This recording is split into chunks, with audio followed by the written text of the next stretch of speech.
I'm Whaminata Funai from sidslive.com. I'm here with the International Trade Centre Executive Director. We've got Arancha González. Welcome. Thank you.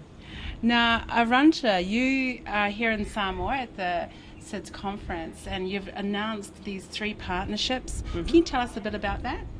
Well, here at the SIDS conference, we want to focus on women economic empowerment. And the 3 partnerships we are launching here have women economic empowerment at their heart. One is in Samoa, another one is in Vanuatu, the third one is in PNG. The 3 have a common thread, making sure women entrepreneurs have a place in our economies, in the economies of the Pacific. Now, with the Samoan one, it focuses on procurement. Can you just expand on that a bit more?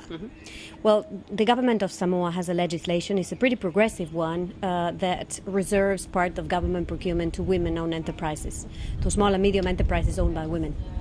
But we need to make sure that the manner in which the tenders are going to be crafted on the governmental side and the women supplying those tenders have the capacity to match. And this is where we are going to be working. We are going to be helping the government understand how can one craft a tender in a manner that is achievable for a women entrepreneur in Samoa. And we are going to work with women entrepreneurs in Samoa to make sure we build their capacity to supply the government or governmental entities through tenders. So who monitors the success or progress of this type of program? Well, we as an international development agency funded by donor contributions embed in each and every one of our projects a scheme to monitor progress in the project. We've got indicators. We establish a baseline when the project starts, and then we have a set of indicators against which we're going to be monitoring progress.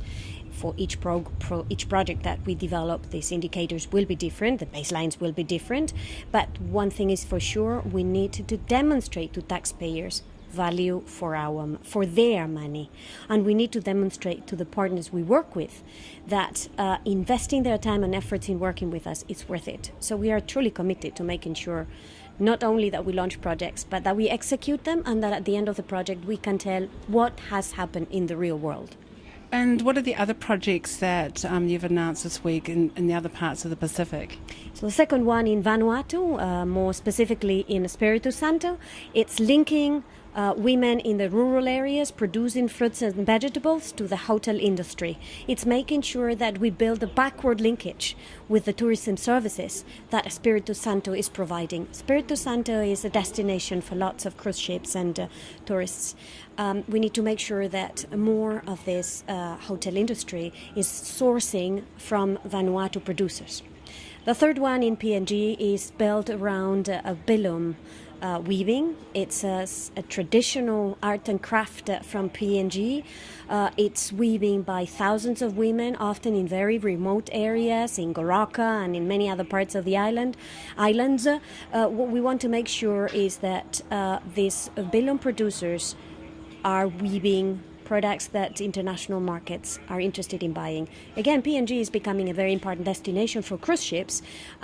Tourists landing in PNG want to take home with them something that is authentic and will remind them of their holidays in PNG. Bilum bags is where we are betting a bit of our efforts. Now, when we look at economic empowerment, there's also a lot of sort of drip down sort of benefits for families. And I know earlier we sort of discussed this. Can you describe some of these benefits that you're witnessing? Well, for me, the main benefit is, and it's a headline figure that I always like to quote, women reinvest 90% of their revenues, 90% of their revenues in their societies, in their families, in their communities, compared to 40% in the case of men entrepreneurs, 40%. So it's 90%.